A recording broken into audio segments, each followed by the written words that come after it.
Welcome to the show, Taniell. Thank you so much, Leighton. How's it going? Very well, thank you. Very well.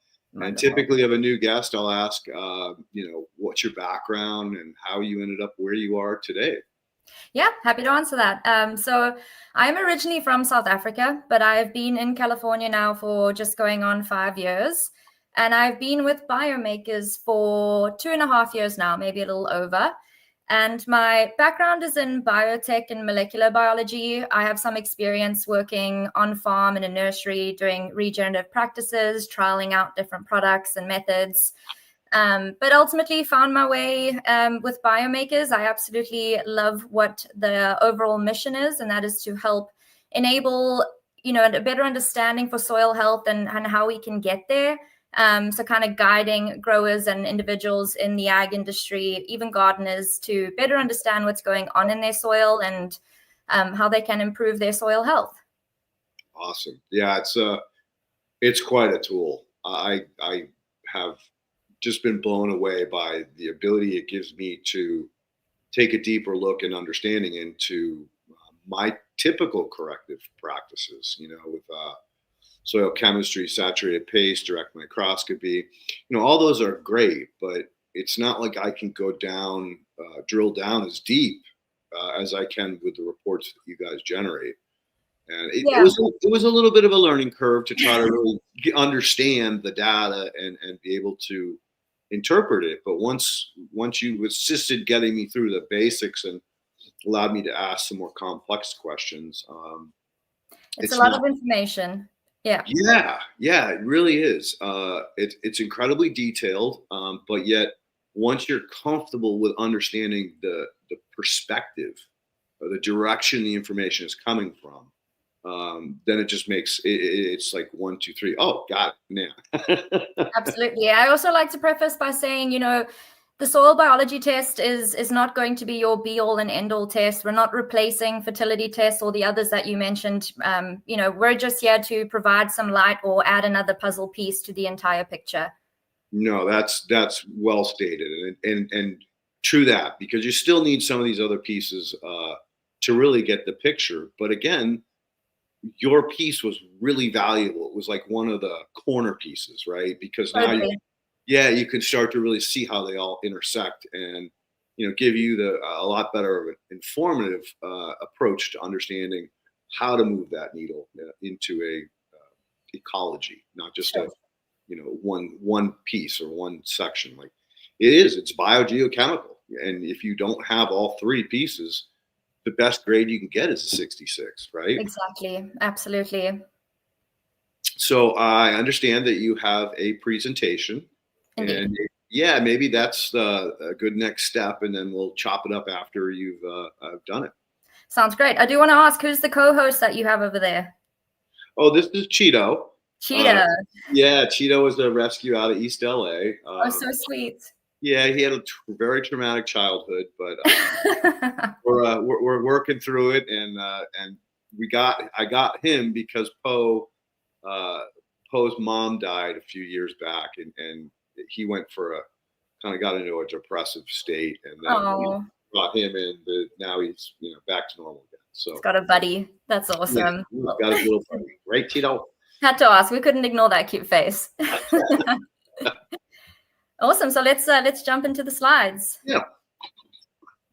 All right. So today we're going to be going over bee crop technology. It's the core technology that we have at Biome Makers. So at Biome Makers, we work with multiple sectors in the ag industry, from input manufacturers who are trying to validate the efficacy of their products, to growers who are trying to better understand their soil, as well as ag retailers who are trying to better position products that are going to have a greater ROI in the field. As we know, biological products in the past, maybe even still today, some of them have been labeled as snake oil.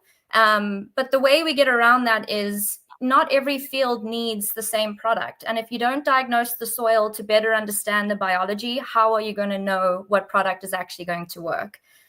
And so I will go over a quick brief as to what we'll be going over today.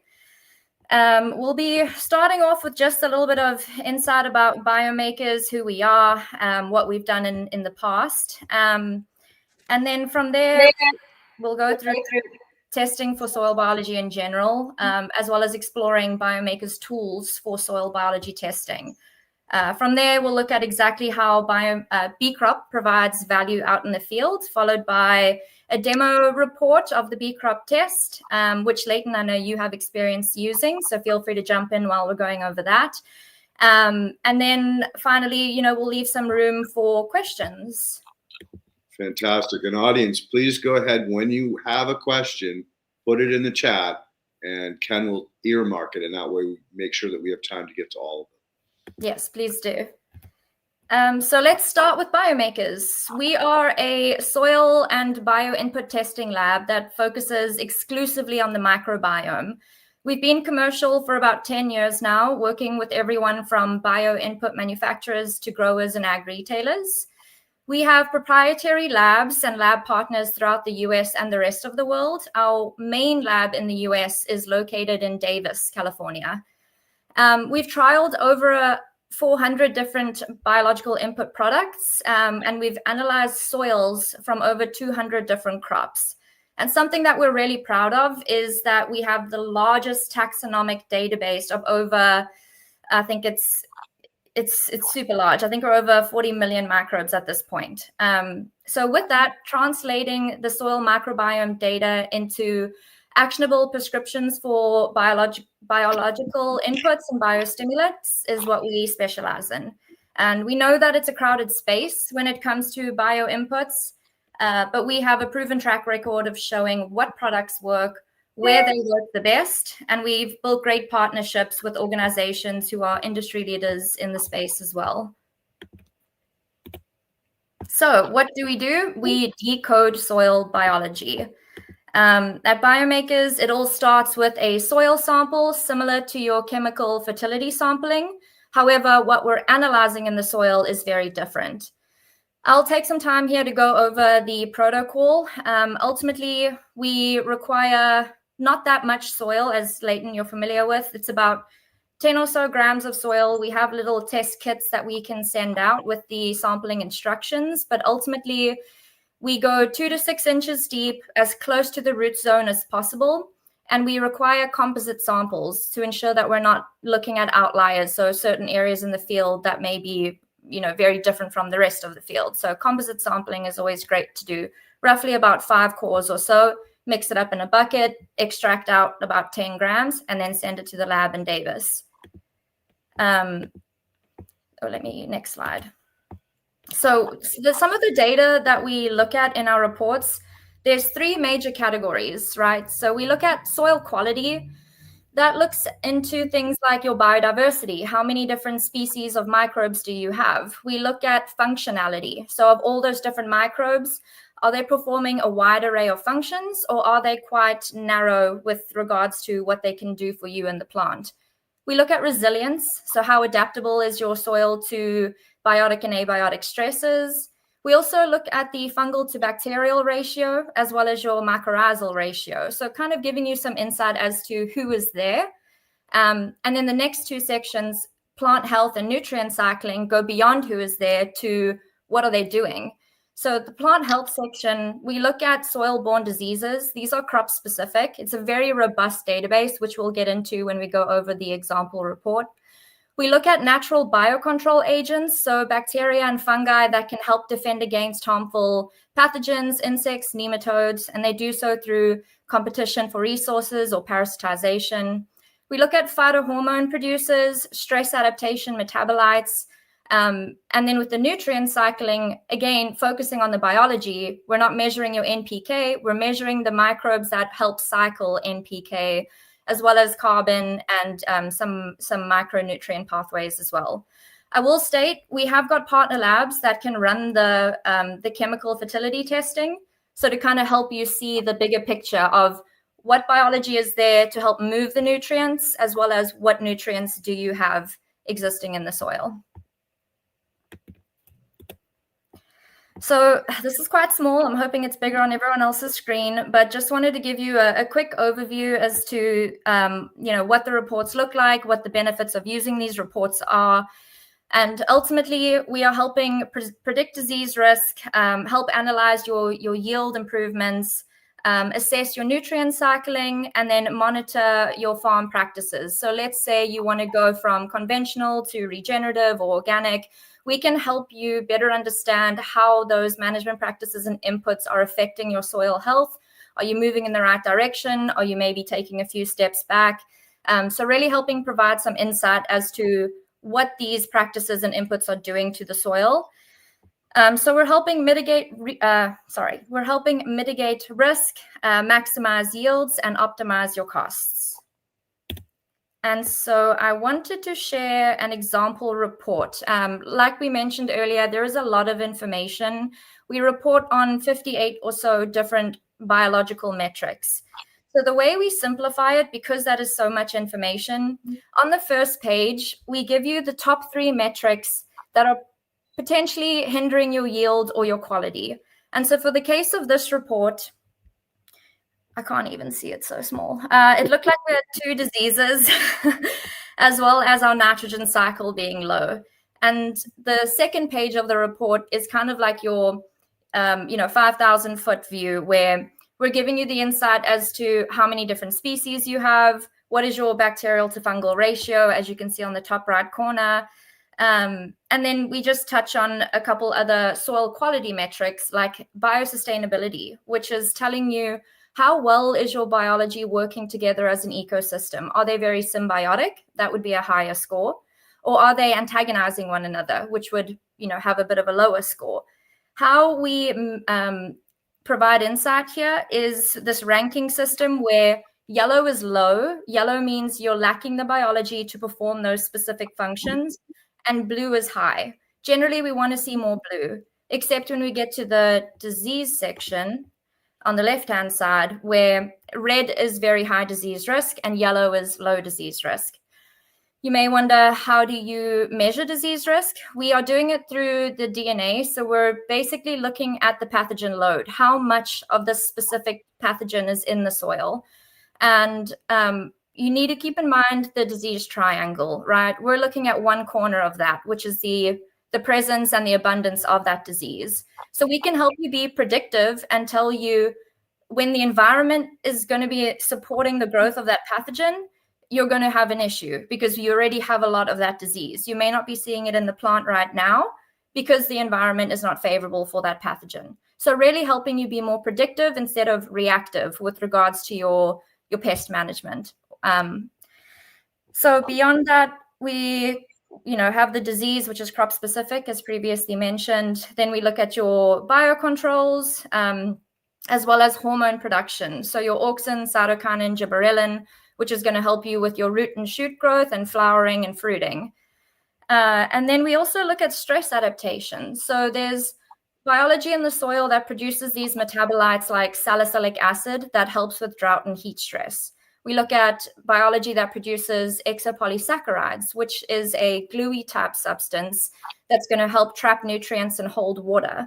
We also look at siderophore production. So if you're having issues with iron uptake in the plant, we generally see low siderophore because those are microbes that are helping plants uptake iron into the plant.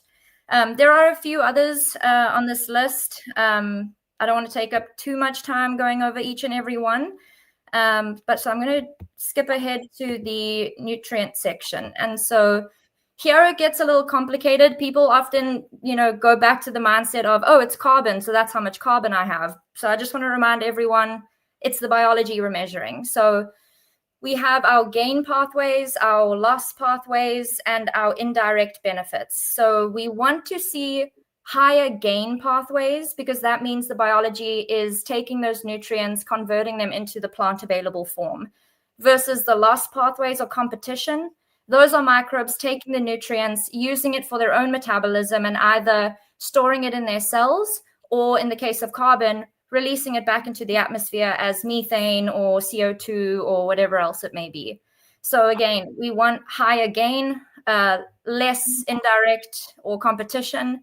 And then, we do still want some of those indirect benefits. So for carbon, the indirect benefit is organic matter release. So the carbon cycle is really interesting. It's, if you're implementing management practices or products that are going to ultimately help sequester carbon, looking at those 3 carbon metrics on our report can help you see whether you are going in the right direction or if potentially you might want to change up your process there. Same thing with nitrogen, phosphorus, potassium. We've got the gain, the competition, and the indirect benefits. And then finally, we look at the minor compounds. So those are like iron, zinc, manganese, sulfur, calcium, copper, magnesium, and chlorine. So those are the microbes who are making those nutrients available to the plant. I did stick a copy of a chemical fertility report just to show you how you would look at your biological fertility or your biological cycling or pathways next to the fertility. And this can help you decide, do I have enough nitrogen, but I'm missing the biology? If that's the case, maybe you should come in with a product like a bacillus. We know bacillus helps with nitrogen cycling. Or if you have the biology, but you're missing the actual fertility, maybe we need to put down more nitrogen. So kind of, again, just adding an extra piece of the puzzle to better understand what your soil needs and what your plant needs. Now so that's the report, that's a PDF version, that's one soil sample. The next step is if you want to do like I don't want to call it a trial, but let's say you want to try a new product, right? You would take a soil sample before you put that product down to understand what is in your soil and what is missing. From that information, you can look for a product that's going to help fill the gap of what's missing. Once you've applied that product, you come in and take another soil sample, and then we can see how that product moves the needle. Or let's say, for example, you want to check in with your soil year after year to see if you are improving the soil health over time. We have these tools on our portal where you can cluster samples.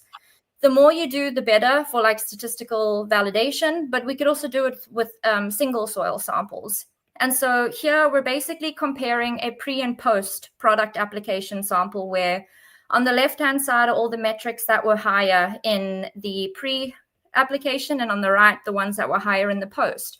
So we're allowing you to have these comparative tools so you can actually see the effect versus just trying to see it visually in the field, which could be tricky. So how it works is you create your clusters and then you select the metrics of interest. So this one was a potato sample, I believe. And the metric here that we're looking at is ring rot, so a pathogen that heavily impacts potatoes.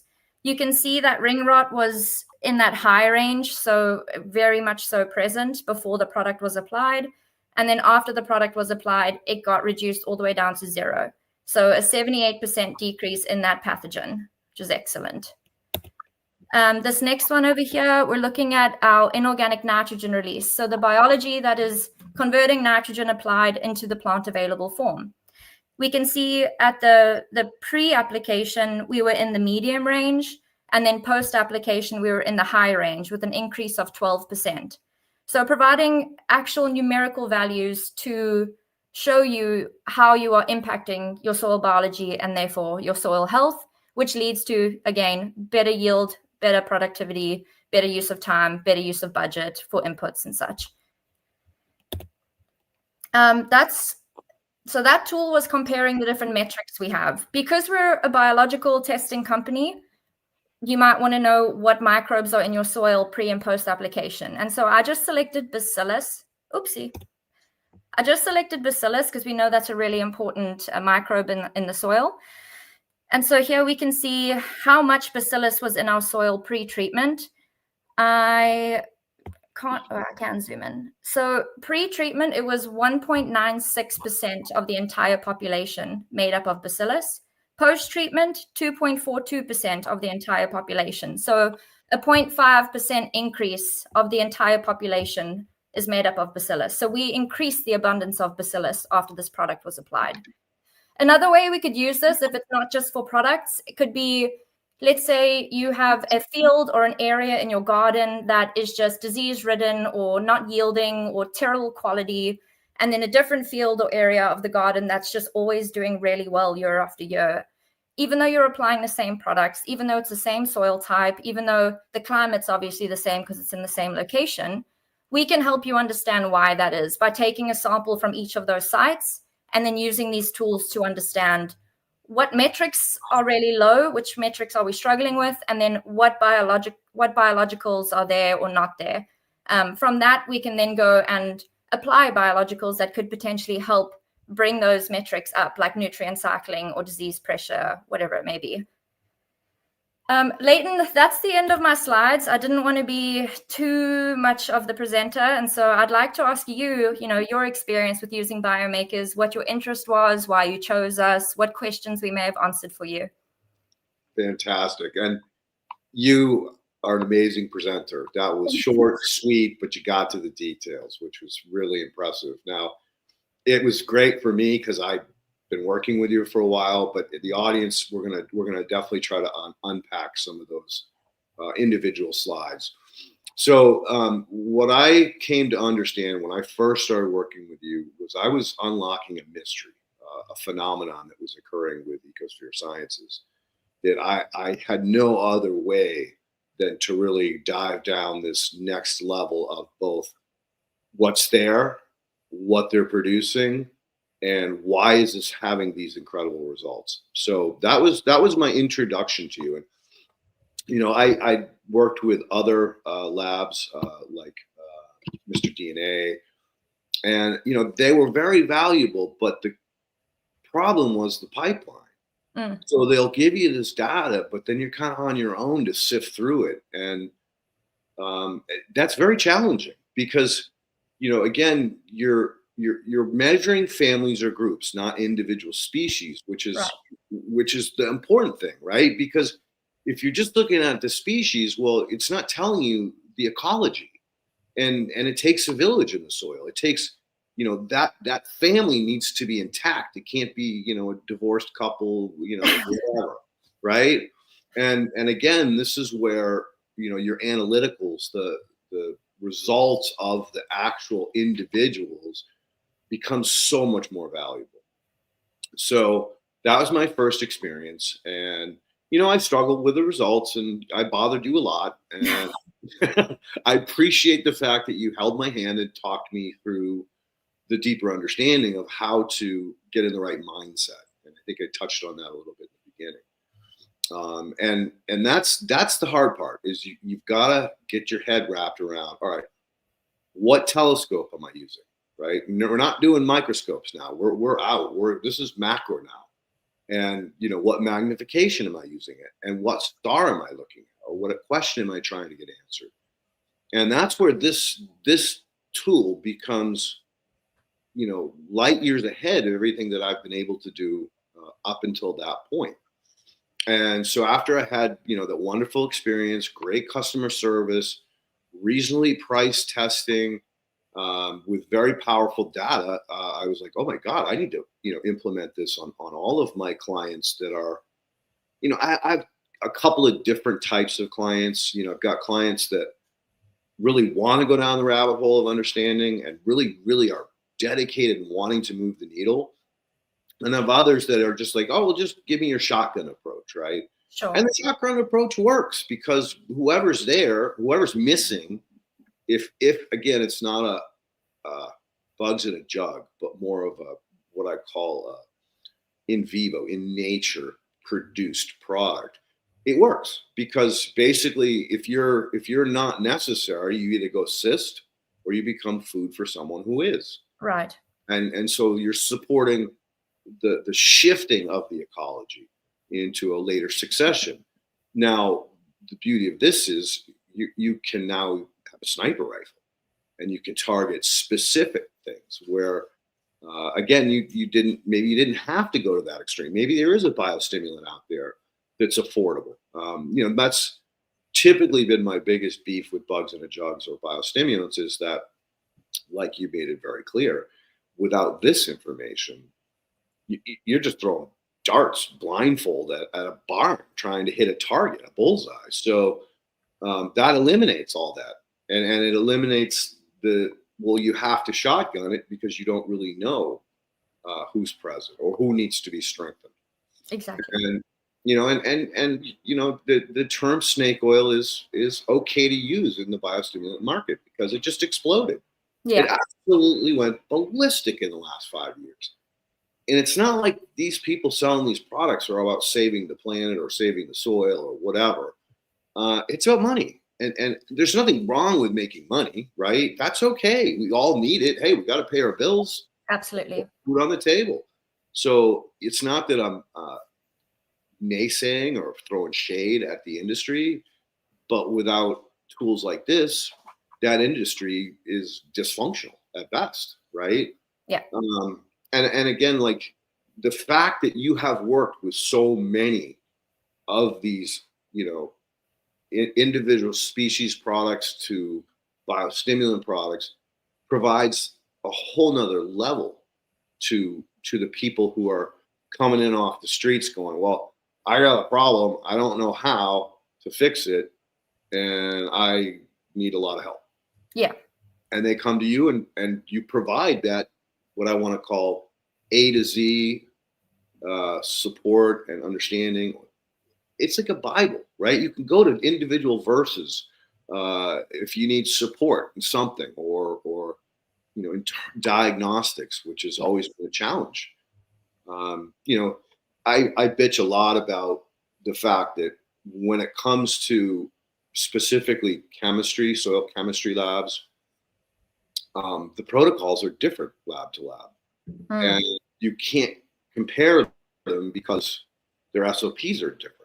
And with this tool, that's not the fact. It's going to be consistent because of your rigid, high standards of making sure that the instruments are in balance and are being cleaned and properly maintained, which you don't get at extensions.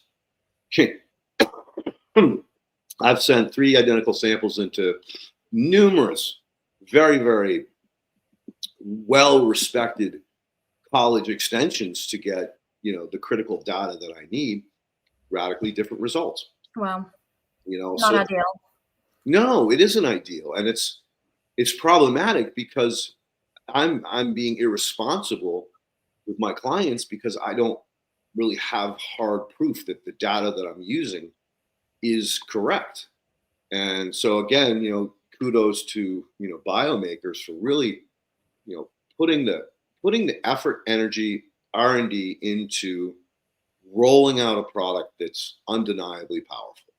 And I remember your 1.0 version versus your 2.0 version. You guys you took it to another level, which I just can't thank you enough and stress the fact to the audience that, this is the real deal. And, I've spent a good minute too, trying to unlock some of these things with the primitive tools that I had. And so, again, I can't stress this enough as to how valuable and affordable this product is. So I just went on a rant. Is there anything else you want me to highlight about that? No, I think that's excellent. I will say, we definitely care about the customers. We also care about our database. And so when we have customers that want to go out and take soil samples, we provide the protocol. We give you very bullet point, simple, but, robust instructions as to what to do. We're available to communicate with, at any time, either email, phone call, text, we're on it. We also have a lot of resources on our website, like case studies, webinars, and such, as well as a bee crop advisor course, where if this is very new to you and you don't know much about soil biology, trust me, you're not alone. There's a course online. It's about 3 hours or so. You can, pause, play, and go at your own speed. And become bee crop certified, where you can now understand the reports and understand what the right questions are to ask, and then where in the report to look at to answer those questions yourself. But again, we're still available. Just because you've done the BCA course doesn't mean we're going to ignore your calls. We're totally here to facilitate. And again, the value of the educational piece is critical. Absolutely. When I get a new client, typically like, well, you worked for my friend or my neighbor, or whatever, or so-and-so referred me to you. I ask them, well, have you ever heard of the soil food web? And I would say 95, 99% of the time it's no. Well, what is the soil food web? And so it's a challenge because I could literally spend 6 months, a year with them, really going down the rabbit hole, understanding again, there's an easy way to brush the surface, but if you want to have the confidence to understand what it is and what you should be looking for, then no, it's a tremendous amount of work to really understand it. So typically, I refer new clients to the trilogy by Jeff Lowenfeld, which is great because like he stays on the surface, but he pokes his head down a number of times into the deeper understanding of how both the nutrients are cycled, the fungi work, the bacteria work, and again, this is an amazing system, but very complex. Well, Absolutely. it's simple, really simple to understand. Like, hey, who was taking care of the planet before we did, right? And that's like letting go. And humans are no. I have to control. Like I have to use my MPK. I have to do this. I have to do that. I'm only here for a short period of time, and I don't have time to mess around and learn something new. And that's the biggest challenge. Sure. So, that's to read those 3 books and probably read them twice because you can't got to. That's a commitment. That's a lot of time. The other resource I use is the Symphony of the Soil, especially if you're more of a visual learner, because that here you have a lot of kind of goofy characters. This is not Hollywood. This isn't stars or actors. These are just regular old people talking about their experiences in soil and crop yields and everything else. And then we get into some soil science in the middle, and then toward the end it gets deep into the understanding of the different types of soil. So both of those tools are great, but again, if you watch that DVD, you're going to have to watch it a couple of times, especially in the more technical parts. Whereas now you've provided a 3-hour comprehensive way to talk about something that is extremely complex, but not go over their head, right? And that's the biggest problem when you go over people's head. They shut down. Like either they feel stupid and then they don't want to know anymore, or they're like get frustrated because they don't understand what you're talking about. And I can't state the customer service enough. I mean, come on, how many times did I call you or text you, and within 24 hours you have an answer that's very complex? So customer support is huge in my mind, and especially when you're dealing with something or a subject that's as intimidating as trying to wrap your head around a billion-year-old system that allowed all life as we know it on this planet to exist. It all starts in the soil. I can't state this enough. And I look at the title of this show, Soil Matters, and we as a species disrespect it. I'll just throw some seeds on the ground, right? It'll grow. Don't worry about it. Just need some water. No, that's not true. I mean, you have climate, you have microclimate, you have changing climate, you have correct, responsible planting, and you have totally irresponsible planting. And so again, with a tool like this and being able to target on, all right, I'm irresponsibly planting. I want to grow this plant in an environment that it shouldn't really be able to survive. Now I have at least the starting point to understanding, like I can't control the climate. So if I'm irresponsibly planting, maybe I need to greenhouse, right? Or maybe I need to change the soil ecology or the structural pieces of the soil. Like I have too much sand. I'm gonna have to have some clay or some silt or something else to bring it up to speed so that I can irresponsibly plant. So again, these are the tools that allow that to happen, and you don't have to spend 10 years down the rabbit hole like I did, understanding both the engineering side, what each particular component of the soil, sand, soil, clay, and organic matter are doing what functionally, right? And then the biological rabbit hole. Holy shit! It's like a black hole, more like. Yeah, it'll suck you in. It definitely will suck you in, and you'll pop out somewhere else in the galaxy and go, where the hell was I? So again, very, very powerful tools. And so now that I think I've kind of like laid the groundwork for some of the more deeper topics that we can go down. Sure. And I think that we've also given the audience a deeper understanding of, how far they can actually take this with the tools you provide. So let's start with one that is probably the most abused of all of them: carbon cycle. You've got companies out there selling carbon sequestering, and we're going to harvest carbon from the air, or harvest CO2 from the air, tax credits and carbon credits and all this nonsense, right? And so I love the way you talk about carbon storage versus carbon loss.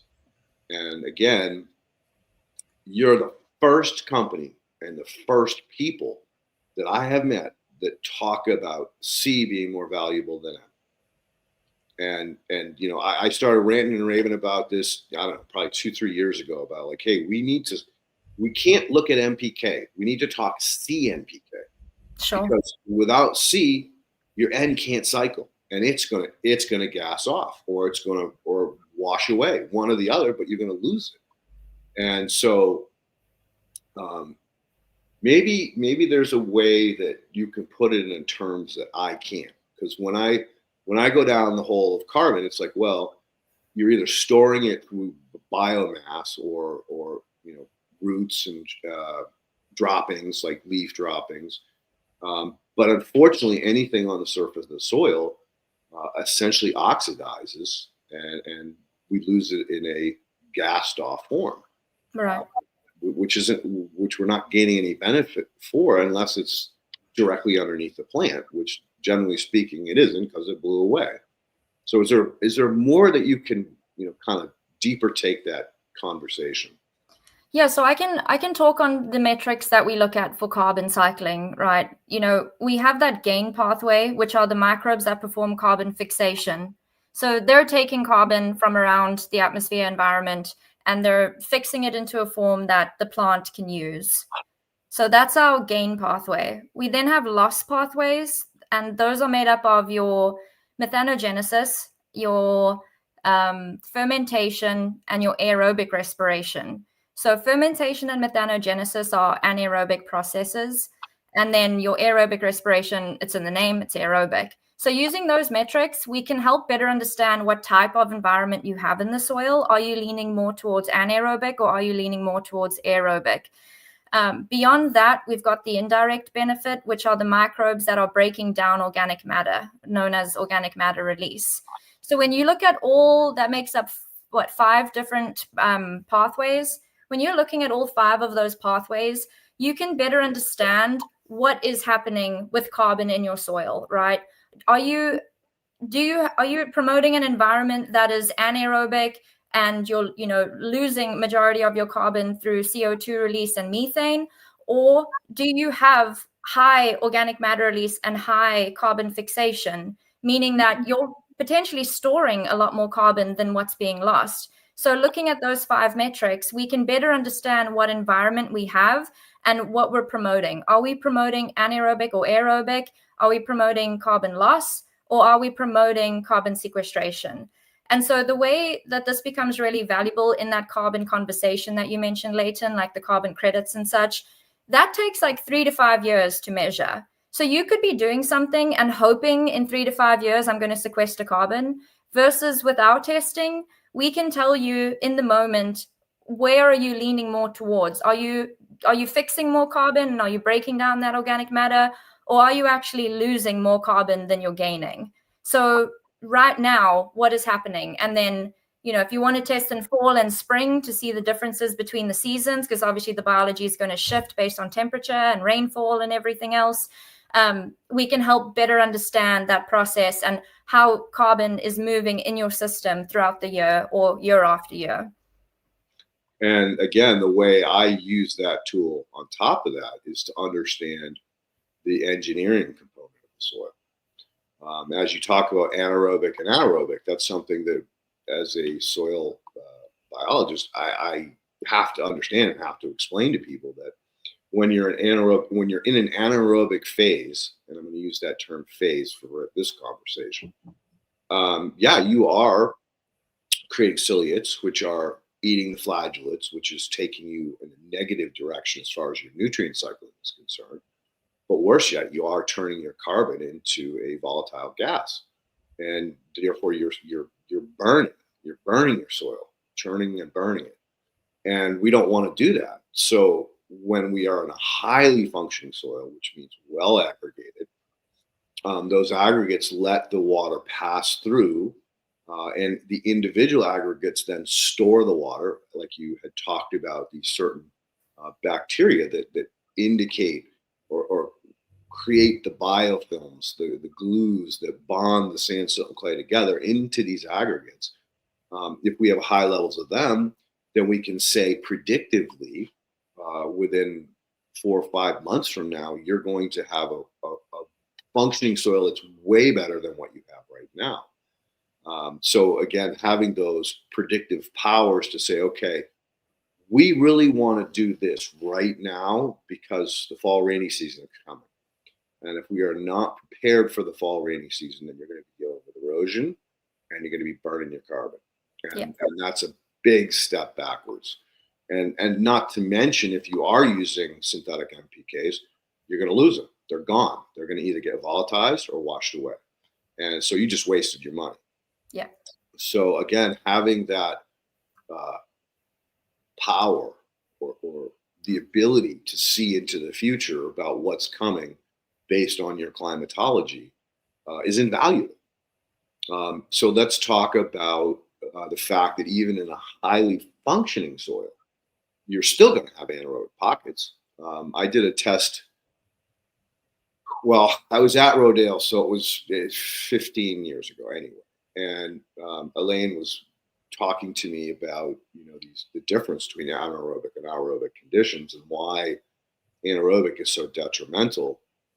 And she got me curious, and so I went out and into one of the fields there at the facility, and I pulled out a shovel and I dug up what's called a rhizose sheath. Now, anybody who's ever pulled a weed and they got the clump of soil with the weed, that's called a rhizose sheath. So it's basically a network of fungi, roots, and sand, silt, and clay.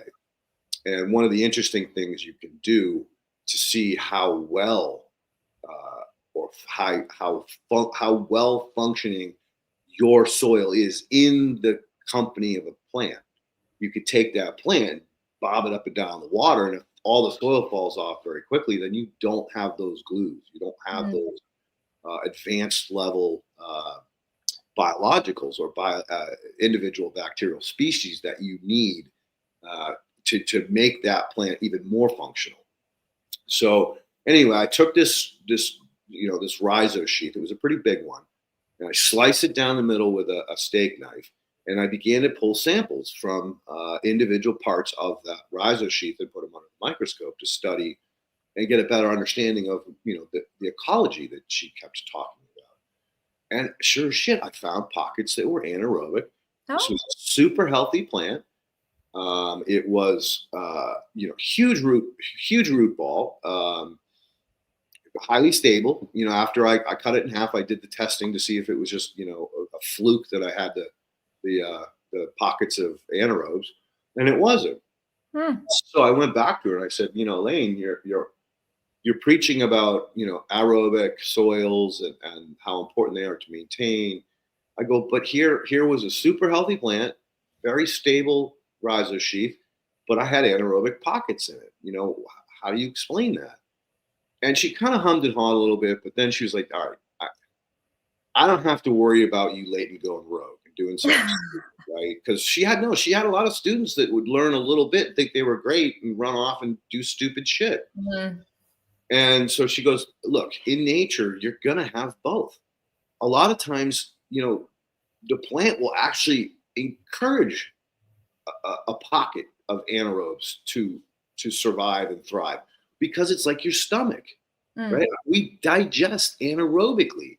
There are certain things you cannot release unless they're in an anaerobic situation. So again, like blowing my mind, the power of the plant and the ability to steer the ecology as well as the the soil component of it was really eye-opening.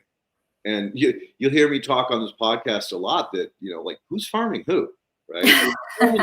So they farming us, they have 10 senses. We only have 5 if we include ESP. So it's real, right? Yeah. And look at anything that's abandoned, right? I'm sure you've seen abandoned roads or abandoned buildings. Nature moves right in. Oh, absolutely. Right there. So again, having these advanced tools and not being forced to go, like I did. I got waterboarded for 18 months, 3 to 4 days a week, literally, because it was just like, so I'm a curious guy, and I was really like into this because I've always been into it since I was a kid. I was always playing in the swamp, building forts, typical. Typical guy my age growing up in the 60s and 70s. We didn't have to be home until it got dark. So I was not into school. That came later, it sounds like. Yeah. Unfortunately, you didn't get the same freedoms that we did. Especially during the summer, we would run wild. Amazing. They kick the can and flashlight tag and all these games in the neighborhood. Sweet. Yeah, it's a shame. Like I feel bad for the kids nowadays that they just don't get to experience those kinds of joys that we did and the freedoms, because it wasn't like you had to worry about some pedo coming down the street and grabbing your kids off the street. Sure. So anyway, drifted off. Back to soil biology. Left turn. So anyway, back to the understanding of, the importance of having both these, or having the ability to let the plant steer the soil, the geology of it. And by saying, hey, you're missing these components, and being able to say, okay, what we recommend for you under these situations with this crop, your climate, and these missing components, we recommend you use this bioinoculant or biostimulant to stimulate the organisms, the few that you do have in your environment. And I'm sure, I'm gonna make this statement because I'm positive that that the morals and the responsibility of your company will say, hey, we know this product is going to work superior in your environment because we've tested. I mean, how many thousands of these products have you guys tested over the years? Yeah, we've tested loads and loads of products. I will say, Leighton, we're never going to recommend a brand name product. And that's basically just due to the fact that, we're dealing and working with multiple input manufacturers and retailers, but we can guide you in the right direction and say, look, this is where you're doing really well. Let's not put time and money in that. This is where you're kind of struggling. And so these are the types of products that would be useful. For example, seaweed extract or an inoculant that has bacillus or pseudomonas.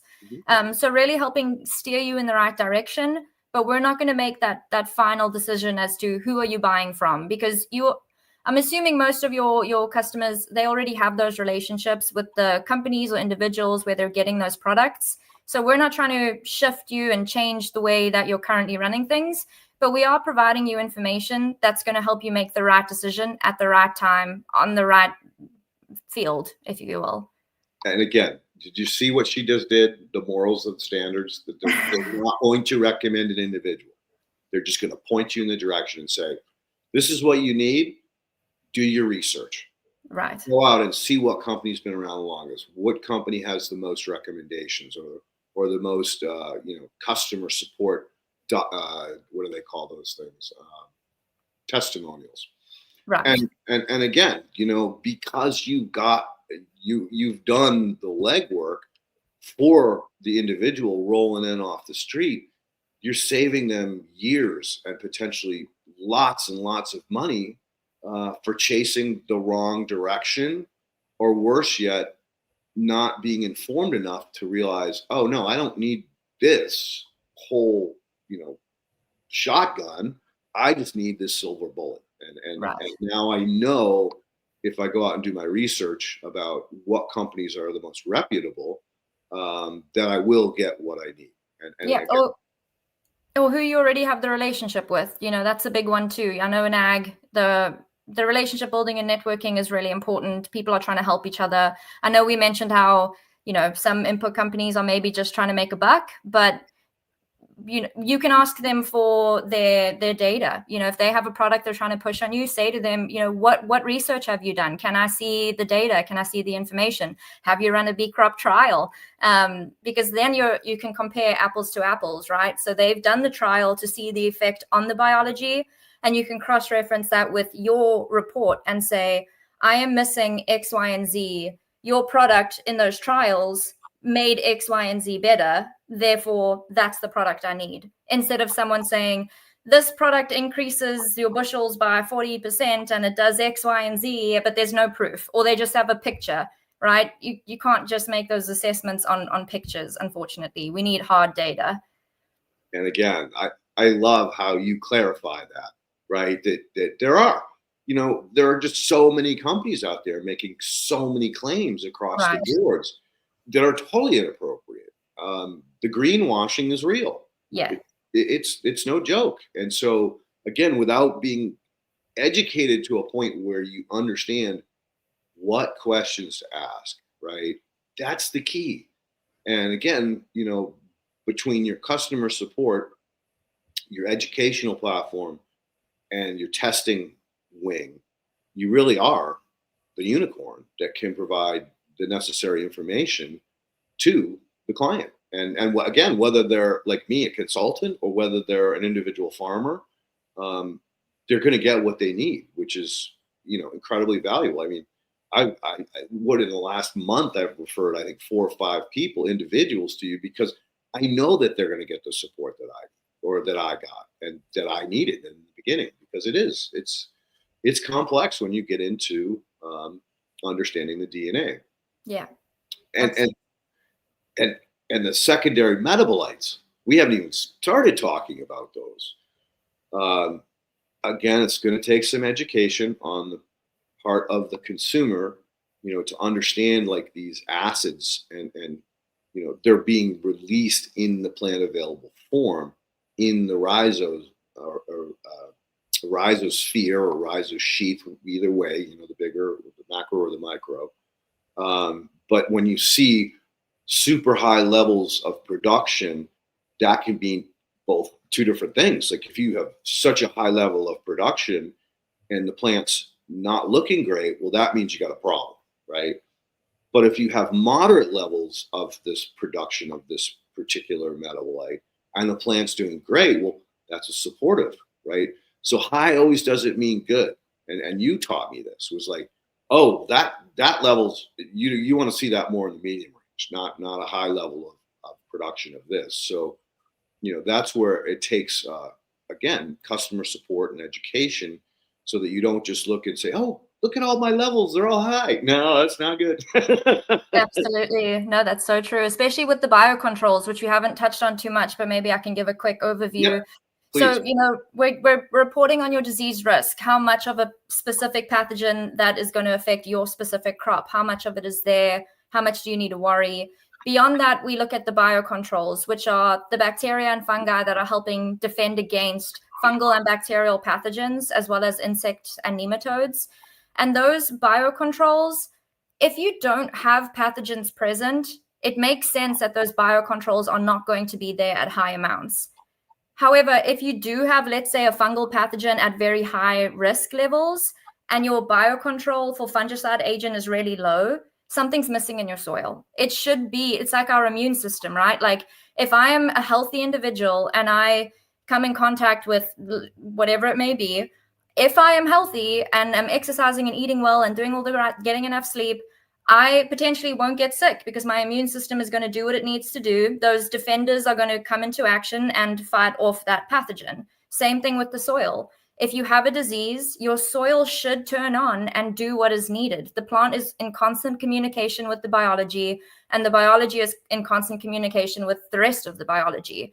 And so that's just one case as well, where we can kind of see how well is that communication network? How much are they listening to the needs of one another? So if that pathogen is there, we want to see the biocontrol there. If the pathogen's not there, we don't really want to see the biocontrol there. We'd rather see the biology somewhere else where, let's say, it's nutrient cycling or stress adaptation.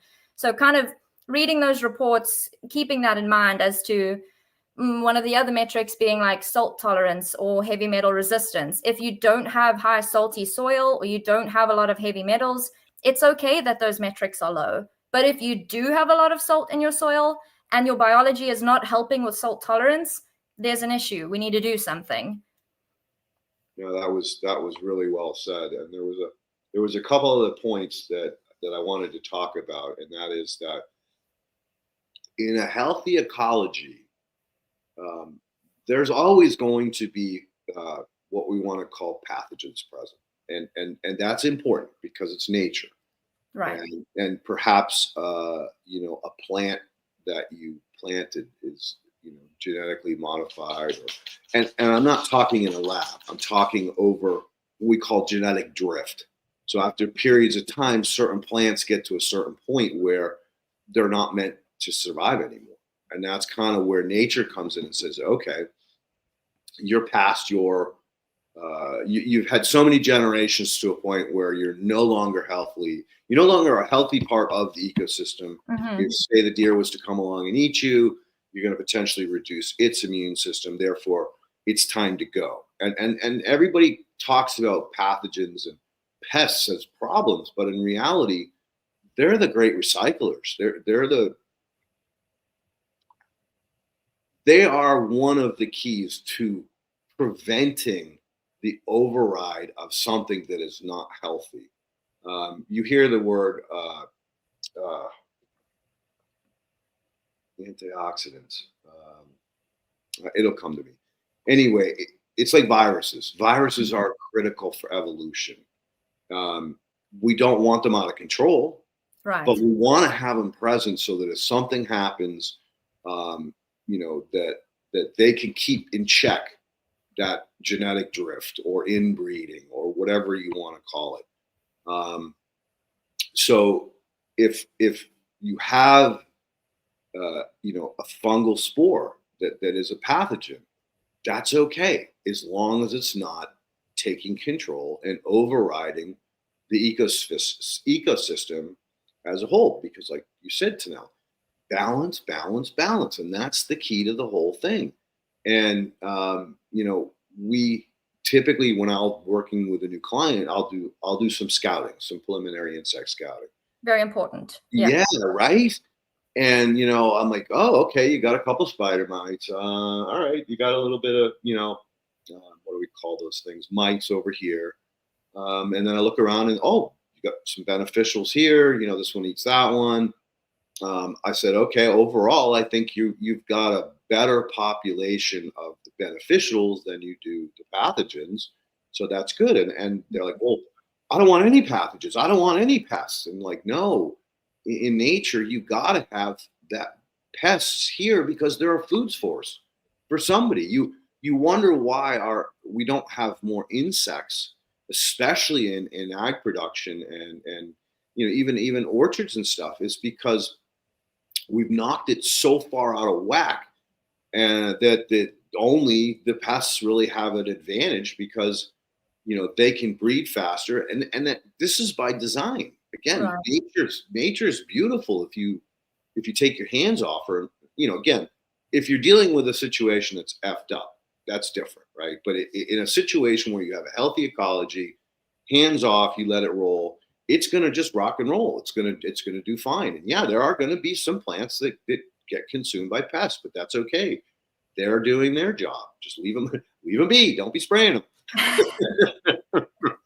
But even in a situation we talk about mycorrhizae, a lot of people don't understand that mycorrhizae can actually become somewhat pathogenic when they're over colonized. Like if they're colonized beyond, I think it was 50 or 60%, now they're stealing more nutrients from the plant than they're bringing back. And this is why we have trichoderma, because trikes set up on the same plant sites that mycorrhizae do. And I've always bitched that, like, the vast majority of mycorrhizae products have trichoderma in them, and they're actually proud of it. And I'm like, no, I don't want trikes. I want pure mycorrhizae because I'm trying to boost the mycorrhizae colonization.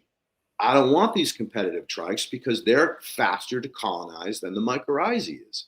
And trike is everywhere. Trike is a contaminant. And that's why these mycorrhizae products have trike in them, because when they're doing their regenerative, what do you call it, sporation or production, the trikes in the air, because they're faster and more better equipped to colonize, they'll come in and take over. And I've had products where they advertised, a high percentage of mycorrhizae and low percentage of trichoderma. And I've sent it off for testing and had it come back that the spores were not viable. And if I had used that, I would have just, decreased the ability of the indigenous mycorrhizae to colonize the plants, because I just put a whole ton of strikes onto that. So again, it's like there's a real delicate balance when you're using these kinds of products, that you do validate, verify, and interrogate the people that you're purchasing them from, because you can throw things even worse out of whack if you're not being appropriate about doing your due diligence. Very true. Absolutely. All right. So another topic that I think is really important to understand is your microbial library. That 40 million species, that's very impressive. Is this just your work? Or are you pulling in from universities, or how did you get to such a high level of a library? Absolutely. So it's both. Yeah. So academic literature was obviously the starting point. And then as we are pulling samples globally, we're constantly building that database. So when I first started at Biome Makers, I think we were around 24 million. Now, after 2.5 years, we're 40 million. So almost doubled in almost 3 years, which is extremely impressive. The type of sequencing we do is called amplicon sequencing. So we're targeting specific areas on the genome or gene. And if there is a case where a microbe has not yet been sequenced, it's just unknown. And that's obviously going to happen, because what is it? It's like 1 tablespoon of soil has 1 billion different microbes or something crazy like that, right? Yes. And so we have 40 million. I mean, that's not even close, but we're still able to basically categorize a microbe that has not been named yet into maybe a genus or a family or something, because it performs similar functions. It has very similar DNA. So even if we can't name it per se, we can still put it in a genus or a class to better understand that microbe when it does come up later on in another sample. And that is so important. And you hit the nail on the head. What is it doing? What is its function? And again, your explanation of billions in a teaspoon of soil is correct, but that's in a healthy soil. Very true. Very true. Undisturbed ecosystem that is fully functional. And you don't see that in soils that have been commercially farmed or disturbed soil of any kind. You till it, you kill it. You dig it, you destroy it. So, look around you at the amount of space that humanity has in some way or another decimated, disturbed, whatever you want to call it. And it's both. Like, yeah, there's some disturbance that's required. Not every human action is bad. But at the end of the day, how do you get it back, right? How do you get it back to that billions of microbes per tablespoon or teaspoon of soil? And again, these types of tools are invaluable. And the fact that you've identified that volume gives you a great advantage in being able to say, okay, we can lump this in this family. Like you would have been so much more limited because you only had so many families, right? And again, we don't even talk about individual species anymore because it's a joke. Between horizontal gene transfer and biosymbiosis, they're evolving faster than you can comprehend in the soil. So true. Right? And that's good because, again, with diversity, the more diverse you are, the faster you're going to support the ecosystem in the soil because you're giving them all these other tools, these RNAs. Look at RNA as a cookbook, right? It's just a copy of the DNA. But by having that RNA, I can now pull the pieces or bits that I need to steer my DNA or my RNA so that my next generation or iteration of myself is better and more suited to support the plant or survive in my environment. So again, the power of this company is in the network and the ability to determine the information necessary to throw it in a class or a family. So Yeah. go ahead. You know, we can give you a list of all the species and how much of them are in your soil, but at the end of the day, you know, if you're a researcher, sure, it makes sense for you to look at that. But if you're, you know, trying to grow plants and trying to get the best yield, what's more important to you? Who is there, or what are the functions they're performing, and how well are they performing those functions? And that's where Biome Makers really stands out. You know, we're looking at the microbes, we're looking at the species, we're looking at the abundance of them all, but then we convert that information to something more palatable, which is the functionality of your soil microbiome system. Are you cycling your nutrients really well? Do you have a lot of pathogens? Are you able to withstand drought and heat stress? Things like that. So that's kind of like the gold standard of Biome Makers, is the functional side of things. We're not just going to give you a list of species and make you do the research to understand what they're doing. We're more so giving you the insights to where is your soil microbiome really successful, and where are you potentially lagging, or what are you missing? Yeah, and again, as people get further down the rabbit hole, look, I've noticed post-COVID that a lot of people are really intrigued and or want to know more about, you know, soil ecology, food production. What am I doing? What are my kids playing on? What are my dogs bringing into the house when they are out in the yard? And so having a, you know, an understanding, or again, tools to understand some of this is invaluable. And for me as a researcher, not only a practitioner but a researcher, you know, you give me both pieces of the puzzle.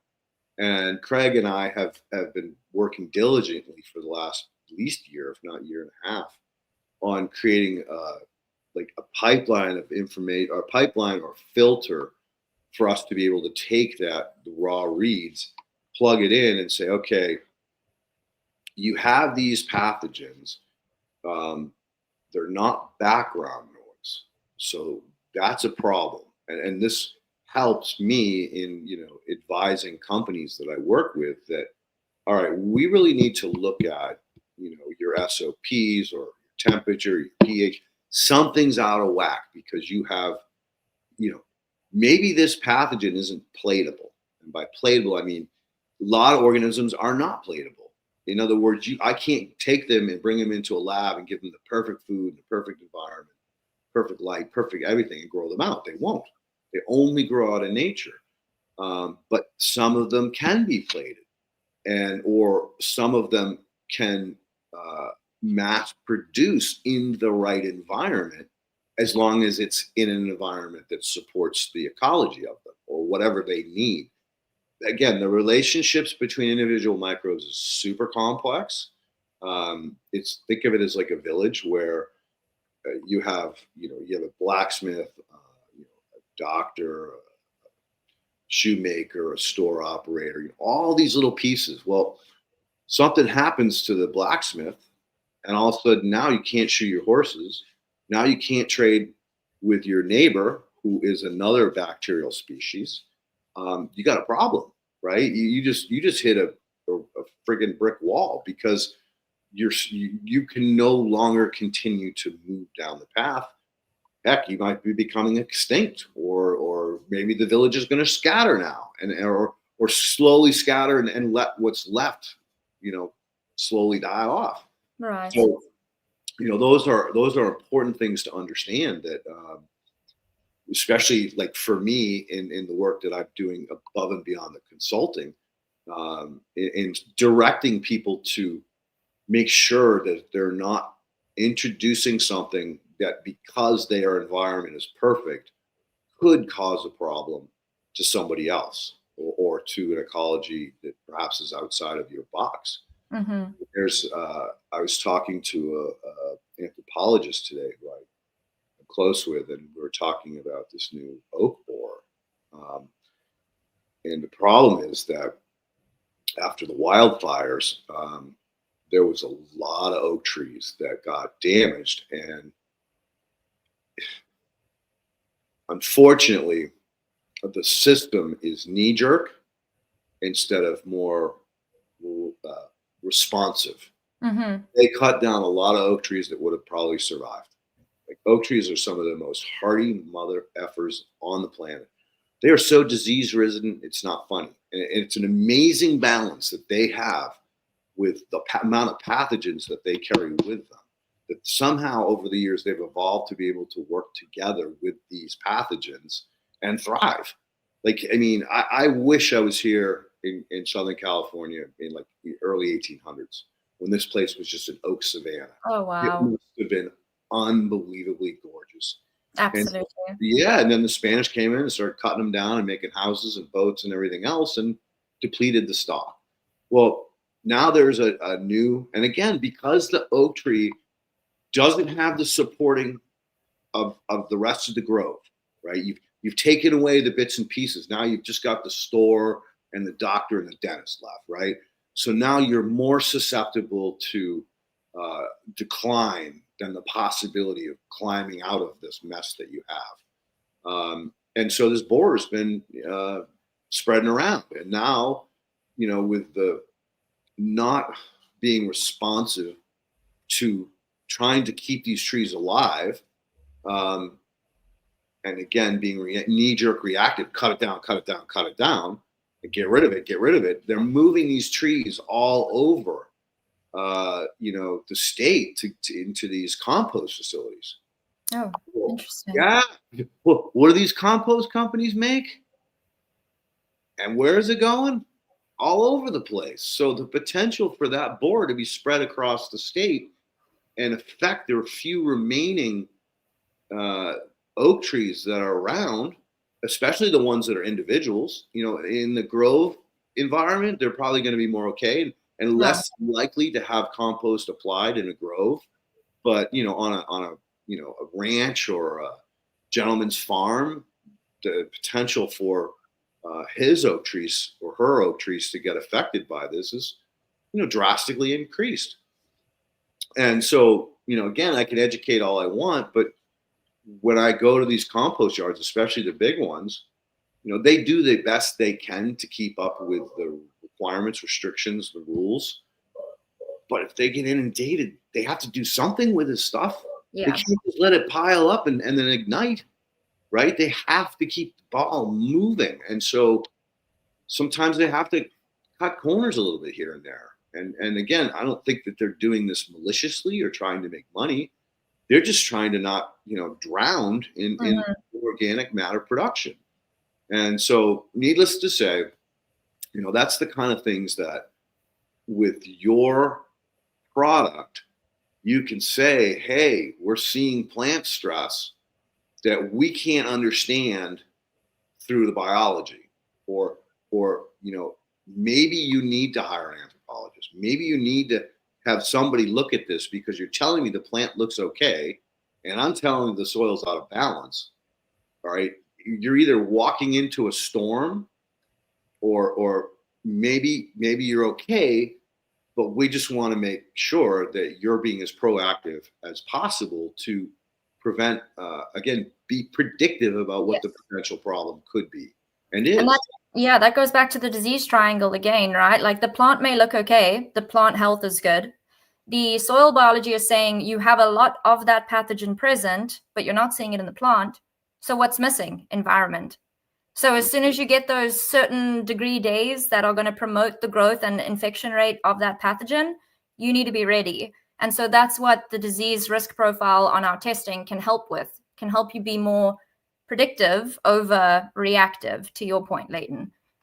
Yeah, and again, like building up an abundance of support, diversity in the soil can also help support if you do get an outbreak. If that tree does come under attack by a borer and you have really healthy plant cells because you are having good nutrient cycling, and you are cycling up iron and some of the other minerals that really support plant health, plant cell health, Yeah. then that boar is going to have a harder time, and maybe he's going to go, you know what, this isn't Not worth worth it. it. I'm gonna go over and get that one over there that's not doing as well. Yeah. So again, but without this tool, you're blind, right? You have nothing to work off of or Yeah. work for. Until it's too late and the plant's already infected. Yep. And then now you're reactive. Oh shit, what am I gonna do? Exactly. Yep. Cut it down. Oh, Yep. make it someone else's problem. Not ideal. No, the insanity of humanity. I try not to get up on my soapbox, but anyway, so let's talk a little bit more about family versus individual. Some of the most powerful things I've learned once I went down the DNA rabbit hole. Trust me, it's deep. It's really deep. Was getting a better understanding about the families, and so I know that there are a tremendous amount of unrecognized or unidentified organisms. But you guys, because you've been in so many countries and so many environments, are you seeing typical families in different environments? Talk to me a little bit about that. Like I saw this similar volume of this family in this part of Africa, and I saw it in Southern California. Yeah, I'll be honest with you, Leighton. We're not necessarily tying those dots together in all reality. What we're more so focused on is what microbes do we expect to see around the root zone of a particular crop. So blueberries, for example, the good guys that are at the roots in blueberries may be neutral to another crop. So with our report, the reason we're crop specific is not only for that disease risk profile, but for the beneficial microbes as well. Certain plants need certain species or families or genus, whereas other crop types may not necessarily need those to perform the same functions. And so we're very focused on the microbiome for a specific crop. I'm sure we may have some case studies where we've done what you've mentioned. I think with disease profiling in vineyards, we did some case studies there to see how in different regions there's different pathogens that are affecting vineyards. But to your point, I don't know if we have that information tied together. If we do, more than happy to share it with you, and maybe we could forward it to the audience. But off the top of my head, I don't want to say yes or no. Well, you know how like protea are native to your country or your wherever, South Africa. I don't know how to say it. Correct. Yes. Yeah, I'm trying to be politically correct. Well, there's protea all over Southern California, and they do quite well out here. And there's a number of production facilities for them as well. And so there's an example of separation of great distance. And the question would be like, oh well, are the families of beneficials or similar, or are they completely different? And this was a conversation that Dr. Lane and I had during Superstorm Sandy, where we both got trapped at the lab. She couldn't fly out in time, and I was working on something and I didn't want to stop. And I was kind of stupid, but I'm like, yeah, they predict these things all the time, right?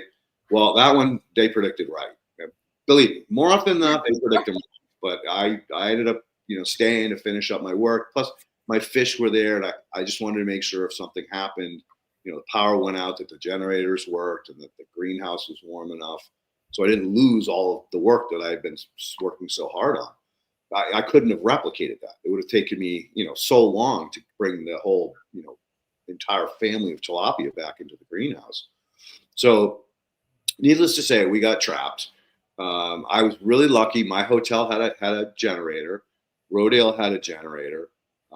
And so I could go back to my hotel at night and the comforts of my own space. And she and the other, I think there was 2 scientists that ended up getting trapped there as well, were in a house that did have access to the generator. So they had water and electricity and all that. And so like the first night we were like, well, what do you guys want to do? Like, we really can't, like, it was late afternoon. We really can't do much now. And kind of like, hunkered down, like, you guys want to play Uno and drink beer or something? So we did, right? So I got Elaine. She loved this porterhouse stout ale, and of course I love my scotch. And so we're sitting around having a couple drinks and chopping it up. And one of the real funny stories, and I gotta say it here, was I asked her. I said, Elaine, all right, I've been down the rabbit hole pretty deep now with you, and I've always had the question, as many humans, like, it's not like what is the purpose of life? It's where did life come from? Like, do you think it was the God particle, the Higgs bosons, or do you think an alien stopped by and took a dump, or was this some kind of like chemistry concoction, or was like maybe a comet came by and dropped off some ice that had microbes in it? And she goes, good question, lady. That's a really good question. And we chopped it up and laughed our asses off for about half an hour, 40 minutes on that conversation alone. And her hypothesis was it was the comet, because we know that comets are made of ice. We know that we've unlocked microbes that are hundreds of thousands, if not millions of years old in ice cores, and warm that ice core up and they come right back to life. So it only makes sense. And then just recently, 2024, the International Space Station had a team of scientists who 3 years earlier smeared some biofilm on the outside of the space station to test this very theory. Wow. And when they brought it back in and warmed it up, guess what? After they got through the biofilm, the biology came back to life. No air, vacuum of space, bombarded by radiation from the sun, cold beyond cold, and yet life finds a way, right? Yeah, that's fascinating. Isn't that cool? Very. So anyway, that wasn't my point, but I had to share that. So my point was that I'm like, well, Elaine, if I have microbes from the East Coast and I bring them out to the West Coast, will they survive? And she goes, well, that kind of depends. Typically I teach not to do that kind of stuff because you don't want people inappropriately creating evasive situations. But I've traveled the country. I've worked pretty much everywhere. I've done direct microscopy, and I have identified like testate amoeba or naked amoeba appear to be very similar on the East Coast as the West Coast.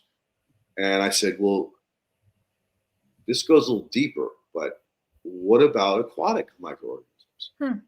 And she's like, well, that's pretty much your problem, Leighton.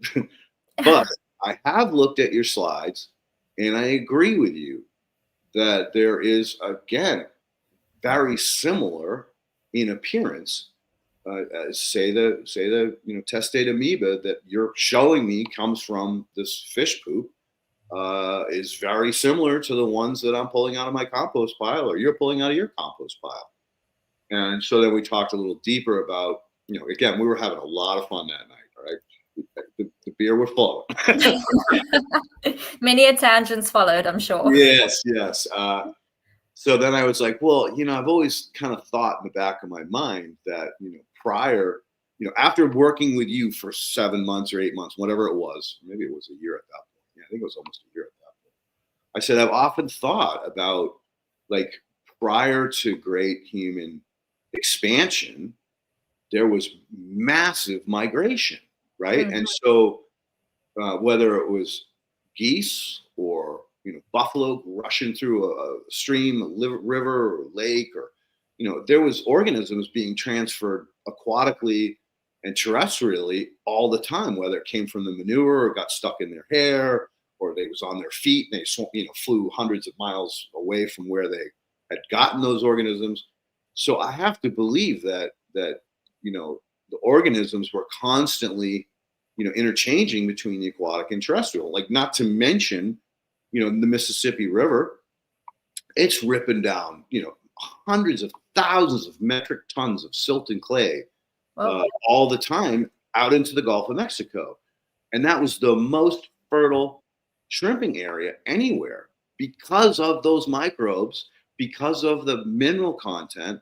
They grew the rotifers. The rotifers grew the other mollusks. The other mollusks provided the environment for the shrimp to take off.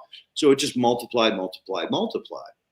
And so she's like, that makes a lot of common sense. And I would have to say that I agree that your hypothesis does make sense. And it does also kind of lead into the fact that we're seeing, in this present day, the amount of problems that we're having with the environment is because that's not happening anymore. That migrations and again the manures and all of the things that come with, giant migrations of animals in an ecology. So again, we had a wonderful night that night. I do believe I was a little hungover the next day. Brilliant. I'm sure she was, but again, we couldn't do a lot. Like not all the space was open. Like a lot of the labs were either on low battery, like just keeping the equipment humming so that nobody lost an experiment. But pretty much the lights were off, and so you couldn't really use them. But so we laid around and talked stories the next day, and then things started to lighten up, and some of the power came back on, and within a couple of days, 3 days, we were back up and running. But, very nice. Great use of time. yeah, it was. It was great just to bond with her and have wonderful. One of those like alcohol infused crazy thoughts about evolution and humanity. And anyway, so to the point is that I guess if you could look into that, and if you see any kind of information on case studies where you found similar volumes of families of these bacteria and fungi in these different continents, just because I'm a curious guy, I would be really interested in it. Absolutely. Yeah, I love to read white papers, so it's just candy for food, brain candy for me. Absolutely happy to do that. Awesome. All right, so last important subject I got here is I think that we probably should spend some more time on reiterating functionality. Like when people get these tests, there are areas that you want to see high, and there's areas you want to see mid-range. And so maybe you can drive a few more examples of that point home. Yeah, absolutely. Again, at the end of the day, having an understanding of your soil prior to doing this test is important. So still doing your chemical fertility test and all the others to better understand beyond just the biology, and then tie the data together or overlay it. Obviously we want our disease risk to be low. That's a pretty basic one. It's not a function. It's just how much disease do I have? We sort of went over the biocontrol, where if you have disease, you want your biocontrol to be present. If you don't have disease, you don't need your biocontrol to be high. Beyond that, when we look at our nitrogen cyclers, I know we did touch on this, but I'm happy to go over it again. We have those for carbon. It's a gain pathway, loss pathway, indirect benefit. So the loss pathway, it's a loss pathway because the biology is using the carbon and it's being released back into the atmosphere. So it's no longer in the soil. However, when we think about our NP and K, we don't consider it a loss pathway. We consider it competition. And with that, it's biology that is going to consume NP and K and store it in their cells. So technically, the NP and K is still in the soil and it's tied up in the biology. So yes, it's taking away from the plant because those microbes are holding on to the NP and K, but we consider them a lesser evil because those nutrients are tied up in the cells. So when irrigation or rain happens, NP and K is not going to be lost to runoff or leachate. It's going to stay in that biology. Eventually, that biology is going to decay and die, and then those nutrients will be available in the soil again for the microbes who will convert it to the plant available form. So we do want a higher gain, but for NP and K, those the competition pathways, we want to see those for around like low to medium. We do still need them present, right? Beyond that, when we look at some of the stress adaptation metrics, we have the salicylic acid, which helps with heat and drought protection. If you are not in an environment that is extremely warm and you get enough rainfall, we don't necessarily need salicylic acid to be high. We would rather have the functioning biology performing other processes that we may need, right? So same thing with heavy metal resistance and salt tolerance. If you don't have issues with salt and heavy metal, we don't want to see those high. It would be a waste of energy, a waste of biology. So having an understanding to your soil and your environment is key to understanding whether you want those functional metrics to be low, medium, or high. Thank you. That was really well said. And again, trying to pound this home in people's heads that they really got to think like about everything. It's this Yeah. big, we're talking big picture, not, again, not a sniper bullet, but really like the whole big picture. Yeah, it's a system at the end of the day. We can't just compartmentalize biology and make all of our decisions based off of that. We've got to look at it as a system. Beautiful. And that brings up another really good point that I don't think a lot of people understand is that this is why I scream about protozoa. They are the most important piece of the puzzle. Now, unfortunately, you guys aren't at the point yet where you do produce the specific not spikins. It's a unit measurement, a tool that has not completely been validated yet. By validated, the experiment's been repeated numerous times and shows the same result. But there's these little things that you can add in that will read protists and nematodes and some of these advanced organisms. But it's not mainstream right now, and it's very experimental. So that's something that will be coming, I'm sure, to you guys in the future. But this goes back to why it's important to use direct microscopy with the suite of tests. Absolutely. Yeah, your chemistry is important, and the direct microscopy now can tell you, oh, you've got a lot of protists. So you're okay because, yeah, the bacteria is consuming that nitrogen. So it kind of looks like it's, tying things up. But the protists come along and they eat that bacteria. The protists only want the nitrogen, or excuse me, the carbon. They do not want the nitrogen because that'll kill them. So they release the nitrogen along with the pantry. The pantry is the other compounds, or not compounds, minerals, and off the periodic table. Yeah, minerals. That it needs to adjust, say, its organic acid for mining a specific thing, or change its pH because it rained and the pH dropped to an acid instead of an alkaline. So that the individual species of bacteria will carry a pantry inside of it with all the minerals that it needs to make these chemistry adjustments to survive and to thrive and to divide. So all the protist wants is the carbon. So it's releasing all those other good things. And another subject that is not often talked about, this too was a conversation I had with Elaine about steering. I asked her, I said, well, can't the plant steer the pH? And she said, absolutely, of course it can. So how it does that is by steering specific bacteria. So there are bacteria that like more acid and there's bacteria that like more alkaline. So by leaking a specific exudate for a specific bacteria in the rhizosphere, the coating around the root, then they can grow out that more acid loving or more alkaline loving bacteria. And that provides that bacteria the ability, because we all know what pH does to metal and minerals. It ties it up or makes it more available. So they can swing that and adjust it to harvest more. So the plant can say, I want more of this. And it grows out that specific bacteria. The bacteria mines the nutrient. The protists come along and eat them. Or option two, I shut off that exudate and I starve out that bacteria. Now, as that bacteria dies, guess what it does automatically? It releases that mineral. So the plant really has a lot of control that we do not give it respect for, both in shifting pH for mining nutrients, shifting pH to grow out specific bacteria to do the heavy lifting, and also, encourage protists that are in cyst form because it wasn't the right environment. So they plume out a whole bunch of bacteria. Now all of a sudden they're going to get a whole bunch of nutrients back. And this goes true with mycorrhizae. Like, we don't even talk about the fact that mycorrhizae has an aqueous coating similar to a rhizosphere around the outside. and it's moving nutrients, minerals, and biology, bacteria, on the outside of it, as well as on the inside of it.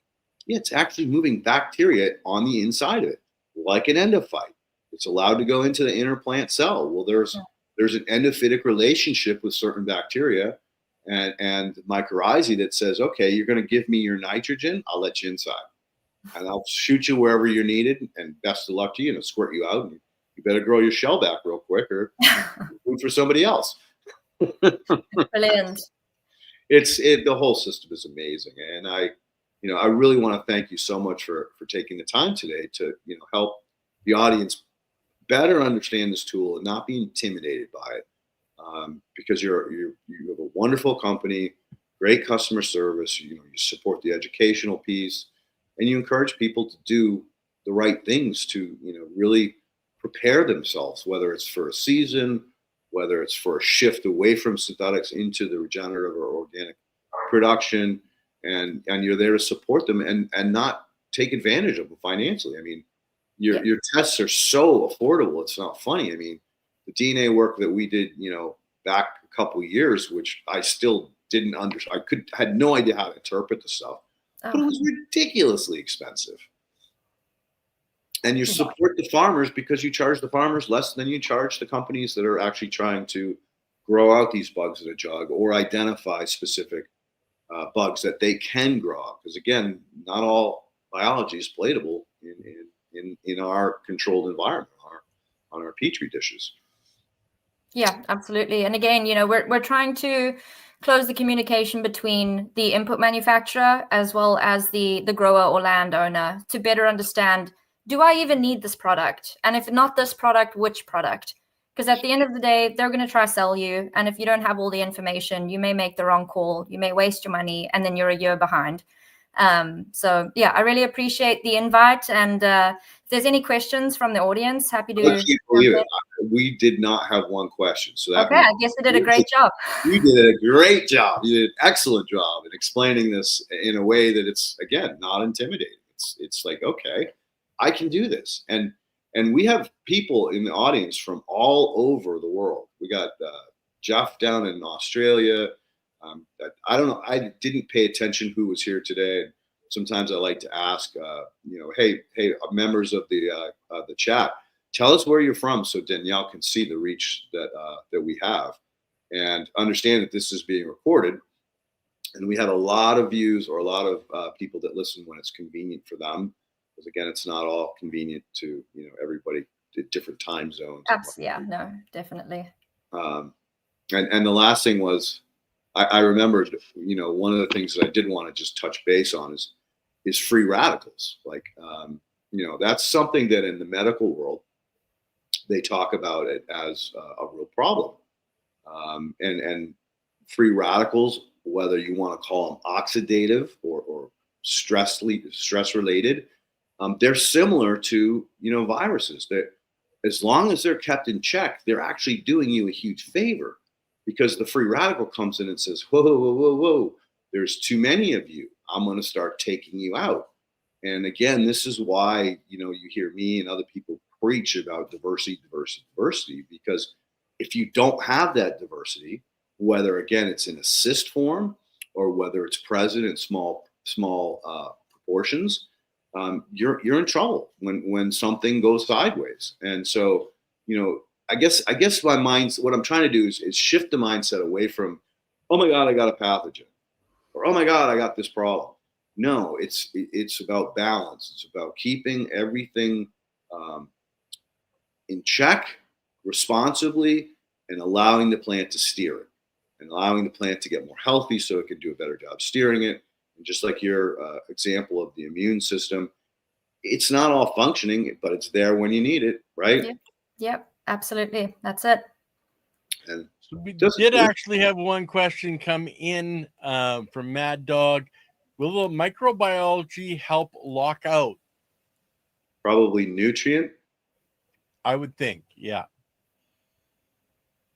You want to try tackle that one, Taniell? I don't think I fully understand the question. So will the microbiology help lock out nutrients from the plant? We have this thing called nutrient lock. So in chemistry, when certain compounds get out of control or out of balance, they lock out other things. So the plant will uptake, say the plant needs molybdenum, and there is no molybdenum in the soil. The plant will uptake the nearest compound or nearest element on the elemental table based on its molecular weight. So a similar thing happens when you put too much nitrogen on, right? You make the plant sick because now it can't get iron. Now it can't get these other compounds. So I guess the question should be approached that will the microbials cause, if you have an imbalance of say bacteria and fungi, could it potentially cause a nutritional lockout? It is definitely possible, also depending on the form of the nutrient you're applying. But that's why when we look at your NPK cyclers as well as carbon, we're looking at those competing microbes. If you have a much higher proportion of competing microbes versus the ones that are supplying to the plant, it's highly likely that if you do a sap or tissue test, you're not going to see the nutrient in the plant tissue. And that's where we can help by doing the B crop test to help better understand what microbes are there and who is majority of the population, right? And so you have your fertility test and you're applying fertility because it's saying you need to. Then you have your plant tissue sap test that's stating that even though you applied it, it's not going into the plant. And B crop test will help you understand why that's happening. And it's highly likely, we've seen in the past, that it's because there's way more microbes competing for that nutrient versus the ones that are supplying that nutrient to the plant. That was awesome. That was powerful. It's like you're a warring country where you're always warring each other, or tearing each other apart and stealing all the resources, or are you the village that's working together to grow the village bigger and bigger and bigger so that you can protect yourself against the warring nation that's going to come and attack you next? Love that answer. That was fantastic. And that was a great question. And I hope we interpreted it correctly for you. But either way, I think that was a really important topic to hit again. Absolutely. Yeah. He was talking about overfeeding. So supplying too much of one thing and not having the biology that's going to, balance it out. Like you need calcium and magnesium, when you're taking it as a human supplement. Without the both, the one isn't going to do anything. So I think that was an awesome answer.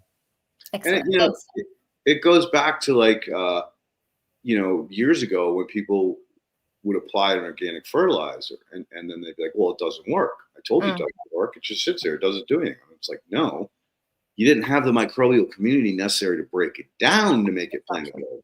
So of course it just sat there and oxidized, right? So, again, having these kinds of tools allows you to use those organic fertilizers that don't work unless you have the right microbial communities. And really understanding that, you want a lot of bacteria, a lot of diversity in bacteria, because it is going to consume all of the different things and be ready to go when that plant decides, you know what, I want this. And it'll grow it out, or it'll choke it off, or it'll grow or encourage the protozoas to come out to consume it. So again, giving that plant the steering wheel and the 6-speed, the clutch and the gas pedal to really do what it wants is so important. And you're an incredibly valuable tool and asset to both biomakers and us as a community by taking your time to really give us the 411 on how to understand and interpret this stuff. So yeah, thanks, Leighton. Happy to do it. And hopefully we can share my contact details with the audience or we can go through you, however we want to do that. But happy to answer any other questions or share demo reports, whatever it may be. I know this is quite new and it's a lot. Even though we had 2 hours, I'm sure there's still some unanswered questions. So happy to get to those after this. Yeah. Do we have your email up, Ken? Did you? I have her LinkedIn and the website in the description so people can reach out. I'm pretty active on LinkedIn, so feel free to shoot me a connection and send me a message and we can take it from there. Yeah, I do have a question on shipping samples. Now, we talked before the show, you can ship from all over the world and you have other labs, but how about temperature? Like I live in Northern Canada, so we're going into our winter season. If it's too cold out, should I be shipping, or should I wait until, spring when the temperature is up, so the shipping company that's letting it freeze or not letting it freeze, like, is there anything there? Excellent question. So basically we say that, if there's snow on the soil, don't test. It's going to be very slow, not very active. So maybe waiting for that to melt and then go in and take some samples. You can test in fall and spring. Generally, that's where most decisions are being made. And so that's where the data becomes critical. With regards to sending soil samples, so we ask that we receive the samples within 5 days from when you've taken it from the soil or from the field or the garden, wherever it may have come from. You do not need to send it on ice. The only time we need it to be sent on ice is if you froze the samples. So let's say, for example, you're getting out in the field and you want to take samples across the course of 3 months. And instead of sending them as you take them, feel free to store them either in the fridge or the freezer. The fridge up to a few, like 6 months. If you're going to go longer than that, freeze them. If they're frozen, please ship them on ice. Otherwise, they're going to melt, condense, and that's going to mess up the anaerobic, aerobic environment and therefore change the biology. Okay, so say I'm an indoor tomato grower and I'm taking a soil sample because I'm growing year round. So my environment is like the summer, but I'm giving it to a shipping company that's going to throw it in a back of a trailer that's not heated. Is that going to matter at all? No, it'll be okay. Nope. Yeah, okay, it will be perfect. Good. Yeah, that's the benefit of using the DNA. Yeah, the 5-day rule. So as long as you get it to her in 5 days, it doesn't matter if it gets warm or cold or whatever. It's probably gonna be fine. You're not gonna have degraded the DA to a point where she cannot read it or they cannot. And if you're out taking samples, please don't leave it on the dashboard in the sun at extreme temperatures. You never know. Just want to state that. Well, you look at South Africa where it's hot enough where you can cook an egg on the the hood of your vehicle. Don't cook your sample. Please don't cook the biology in your soil before sending it to us. We do have quality control checks, and so if there is any issues in the lab, we'll let you know. You can resend a sample, or we can kind of take it from there. But yeah, if we can get it within 5 days, if it's going to take longer than 5 days, refrigerate or freeze, and then send it on a Monday or whenever suits. Notice I didn't say hot, I said warm. But I'm glad you made the point, because that's what I was just in my own head. I was like, nah, nobody's stupid enough to cook it first. But you're right. You got to be careful, right? Never know. You never know, right? Oh, I forgot. Yeah. Don't send them. Yeah, because exactly. Most people would just throw it up on the dash and drive around in their field and do the next one and throw it up on the dash. So that's a really good point to make. Yeah, cooler with an ice pack in maybe, or put it on the floor and crank the AC on the feet. That'll work. So do you think in the future you'll do like some companies do those little suspension kits where you drop the soil in and it just goes into I forget the name of it, but it's basically suspends it, stops it at that point in time. Cryogenics? No, it's a stabilizer. It just prevents any further evolution or decay either way, right then and there. So I think so long as we get it in 5 days, we've done internal studies, and it's good. It's perfectly fine. So I don't think we will be gearing towards that, just because it would be unnecessary. Mm-hmm. Yep. And Elaine's done the same thing. She's studied this repeatedly over 20, 30 years to determine what is a safe, allowable amount of time for a soil sample to get to the microscopy lab and still be, effective or realistic view. So yeah, a good representation. Good representation. Thank you.